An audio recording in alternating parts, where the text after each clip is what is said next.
Hello, this is Rohit Chadha. I'm going to speak about our work on deciding differential privacy for programs with finite inputs and outputs. This is joint work with Gilles, Barthe, Vishal, Jagannath, Prasad, Sistla, and Mahesh, Viswanathan. The scenario we would like to consider is that there is a database D that stores private information of individuals. D could be, for example, census information. What we want to achieve is privacy of individuals, and of course one way to achieve that is to just disallow access to the database D. However, that we would still like the database D to be useful, and in particular we would like to allow statistical queries to be able to be performed on D by policymakers, scientists, and other stakeholders. However, allowing such queries can easily compromise privacy. So we have two conflicting goals, namely privacy and functionality. And to resolve these two conflicting goals, Dweck, McSherry, Nissim, and Smith invented the differential privacy framework in 2006. Essentially, the framework trades accuracy for privacy. The key idea here is that a query to the database D is mediated by a program M that adds random noise to the result of the query. The data analyst receives the noisy result instead of the true result. The program that adds the noise to the query is said to be a differential privacy mechanism. The desired privacy guarantees are stated in terms of what is known as differential privacy. Formally, the mechanism M is said to be epsilon delta differentially private if for each pair of adjacent databases D and D prime and each subset S of outputs, the probability that the noisy result lies in S when D is queried is close to the probability that the noisy result lies in S when the database D prime is queried. In particular, these probabilities are related by this inequation. Here E is the Euler constant, epsilon is a special parameter called the privacy budget, and delta, which is often a function of epsilon, is called the error parameter. Often delta is the constant zero function, and in that case M is said to be epsilon differentially private. Typically, adjacent databases D and D prime just mean that they differ in the presence or absence of one entry.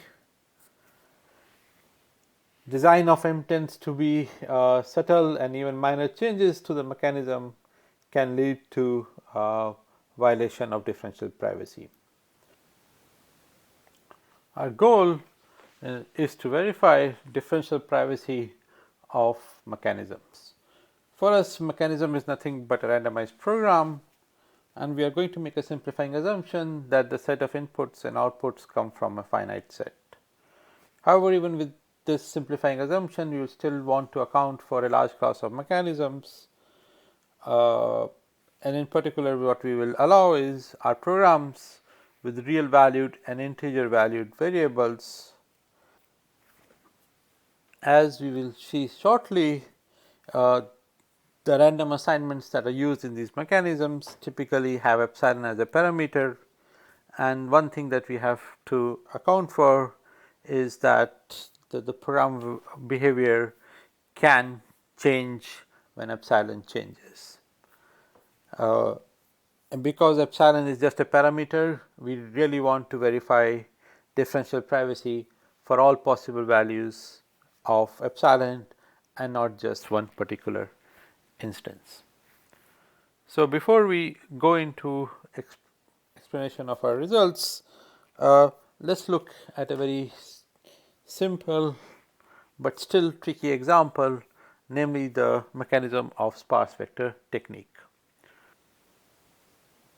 So the sparse vector technique, or SVT, is a mechanism that works on an array Q that itself stores the results of the query. What we want is to find the first index where the stored result is above a given threshold t. And in the SVT mechanism, we start by adding noise to t. We scan the After adding the noise to t, we scan the array q from left to right, adding noise to each query result stored in q. As long as the noisy query is below the noisy threshold, we output bottom. The first time the noisy query is above the threshold t, we output top and exit. The noise itself is added through a Laplace distribution. We will see shortly what is a Laplace distribution, but note that this is a continuous distribution with two parameters, and one of these parameters depends on epsilon. This is what we meant that when we said that the random assignments in these mechanisms can vary with epsilon. Thus, we have a program which is parameterized by epsilon, uses a continuous distribution. In the SVT, all values of epsilon are admissible, and we have to be careful in choosing these parameters epsilon by 2 and epsilon by 4, as even minor changes to these parameters can cause the program to lose privacy guarantees. Here is how the PDF of the Laplace distribution looks like. Note that Laplace distribution has two parameters here, a and mu, and we have shown here Laplace the PDF for different values of parameters a and mu. Mu itself is the mean of the Laplace distribution, and the PDF is symmetric around the mean. Observe how the right hand side of the Laplace distribution looks like the PDF of exponential distribution. In fact, it's exactly the PDF exponential distribution scaled by half.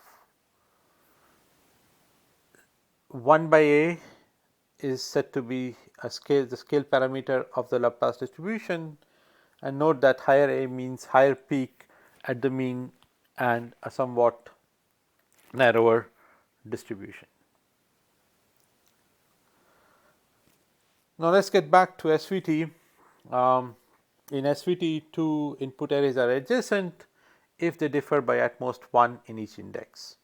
Let us now consider the instance of SVT with n is equal to 2 and threshold t being 0. And let's look at what would be the probability of outputting bottom followed by top on the input array C, D. Note that this probability can be written as the product of two probabilities. The first one being the probability that the noisy threshold is above the first noisy query, and the second probability being a conditional probability, namely the probability that the second noisy query is above the noisy threshold, given that the noisy threshold is above the first noisy queries. Note these two events are independent, and so we have to take conditional probabilities to get the right probability of outputting bottom followed by top.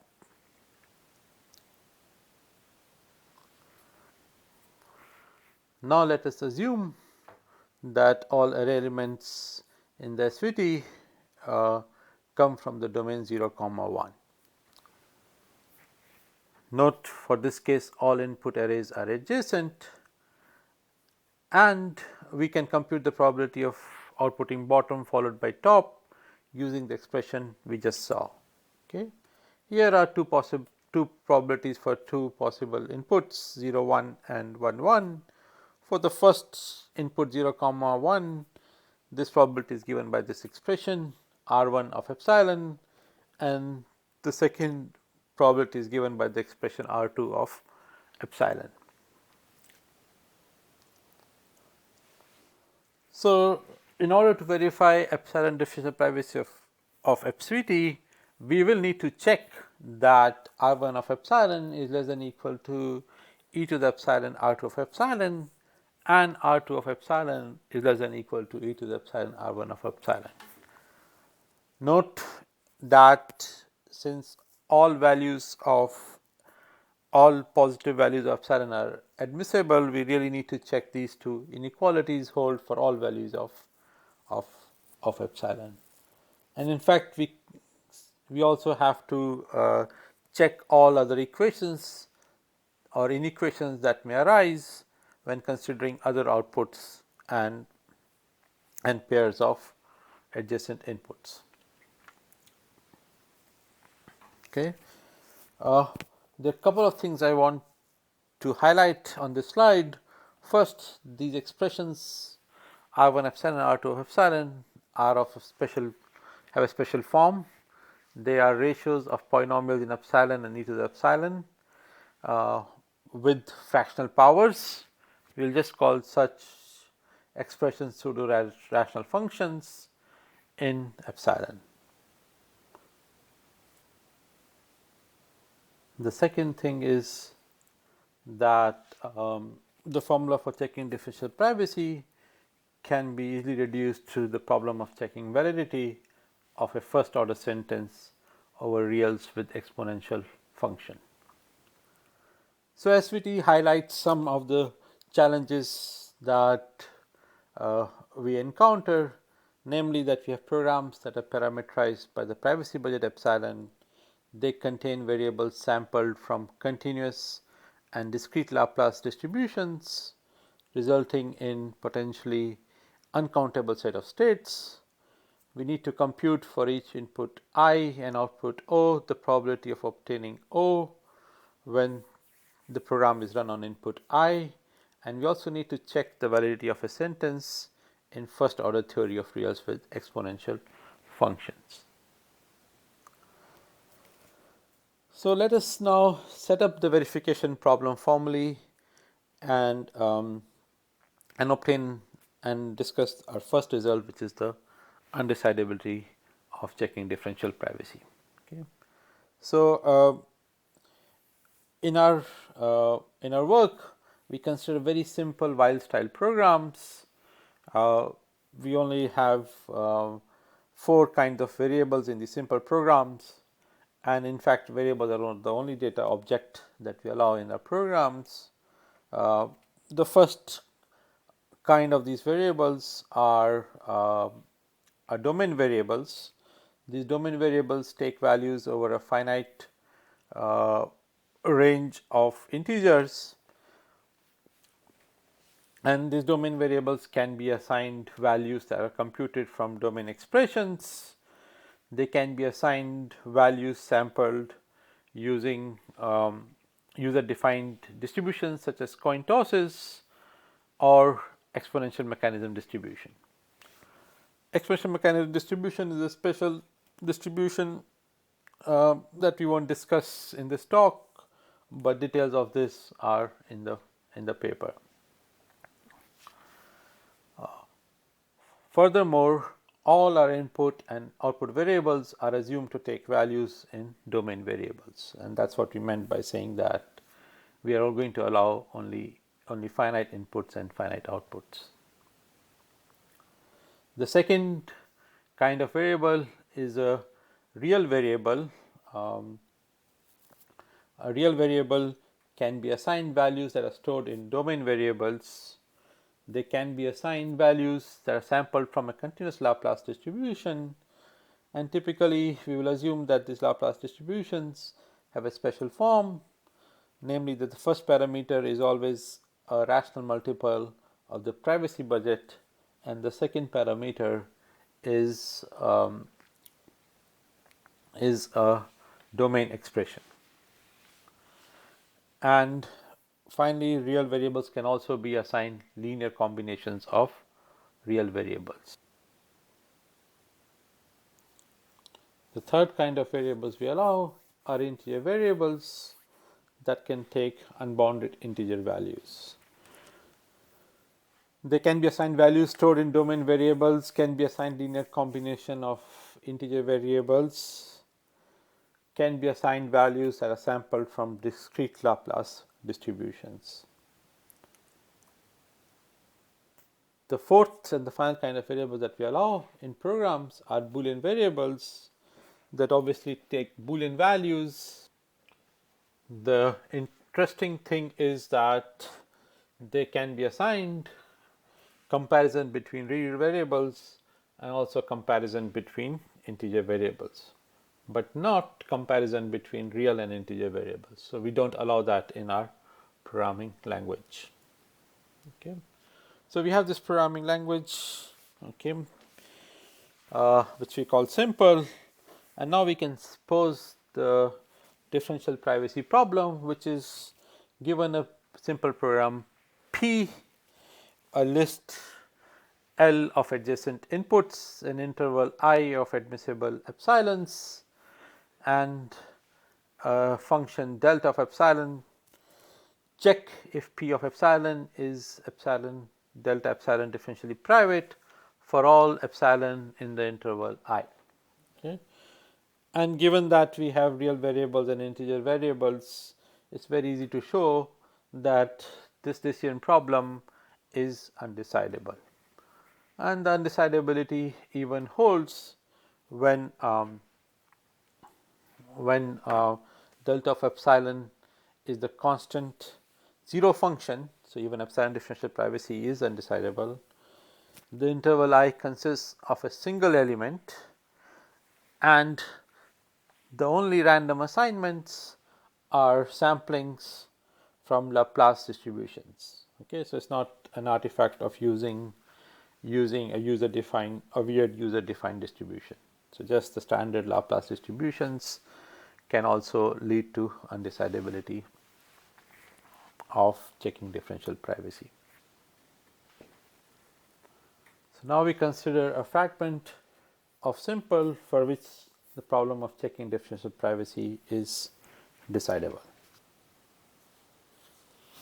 We will call this fragment diff file language. It's a strict subset of simple programs. The main restriction here is that real and integer variables cannot be assigned inside the scope of a while loop. Random assignments to domain variables are still allowed inside while loops. We also need to restrict user defined distributions. For now, we will assume that the user defined distributions are such that all probabilities are pseudo rational functions in epsilon. So the key observation that we make is that real and integer expressions are not assigned to domain variables.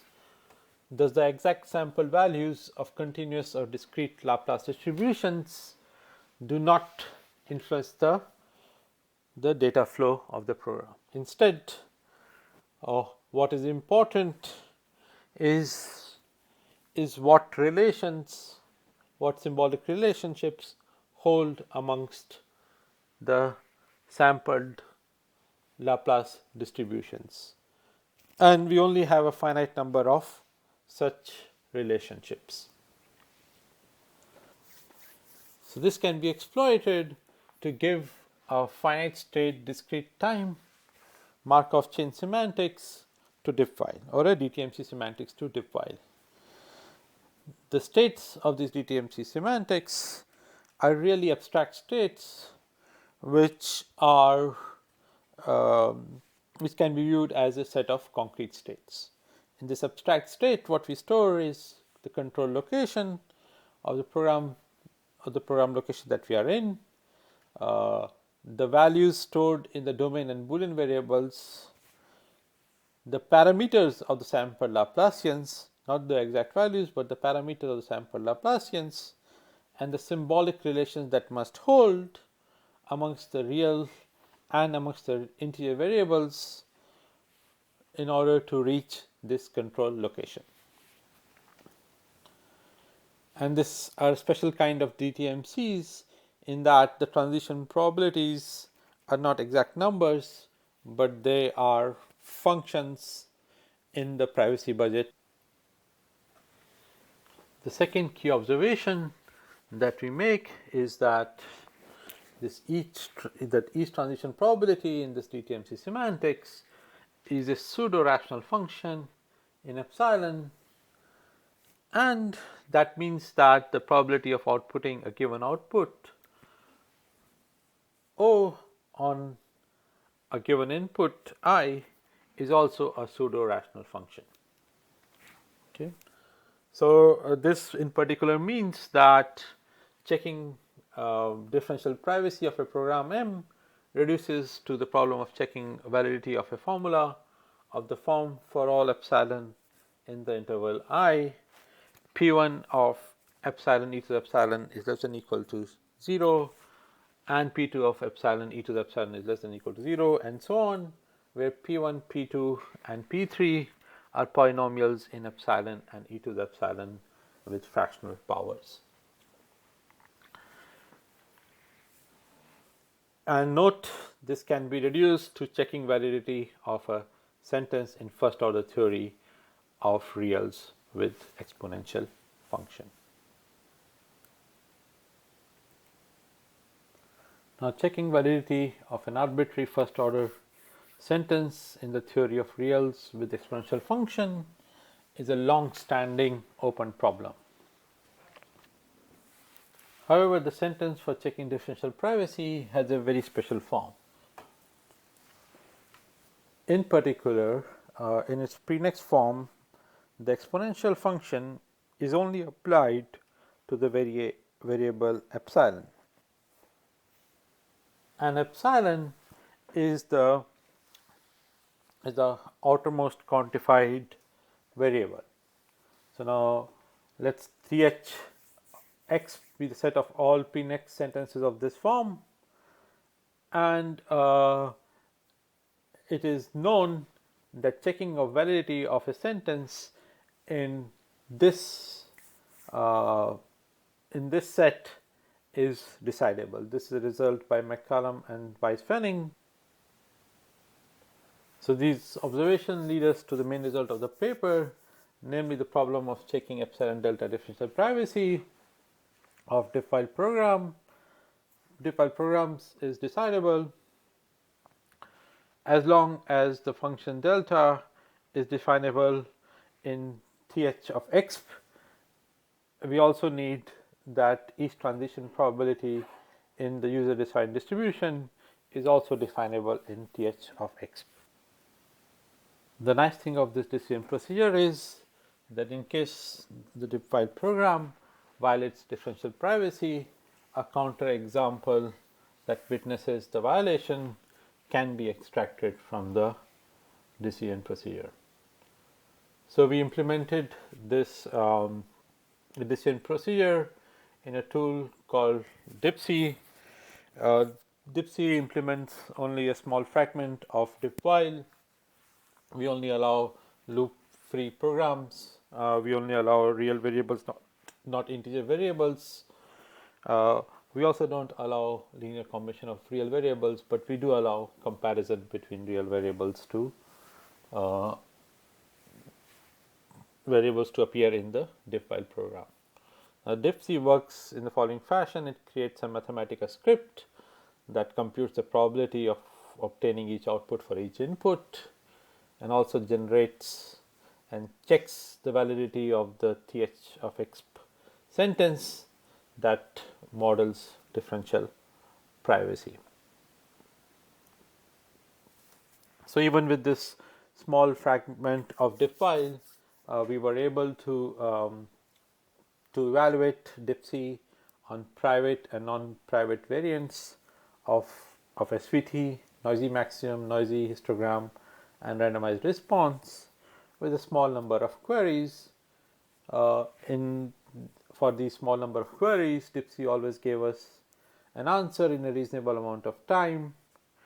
And often what we found is that we found shorter counter examples than that have been discovered by using other automated tools for or for checking differential privacy. The nice thing about this tool is that, as far as we know, this is the first tool that checks for epsilon delta differential privacy and not just for epsilon differential privacy. And in particular, it was used to check epsilon delta differential privacy of a variant of SVT called Sparse. Here are some of the results that we have from the tool. So here are some examples, and here are some runtimes. So the runtimes are broken up into two parts. The first one being the part to generate the time to generate the Mathematica script, and the second one being the time to generate to run the Mathematica script. Okay, and as you can see, the time to generate Mathematica script is quite insignificant as compared to the time taken to execute the script.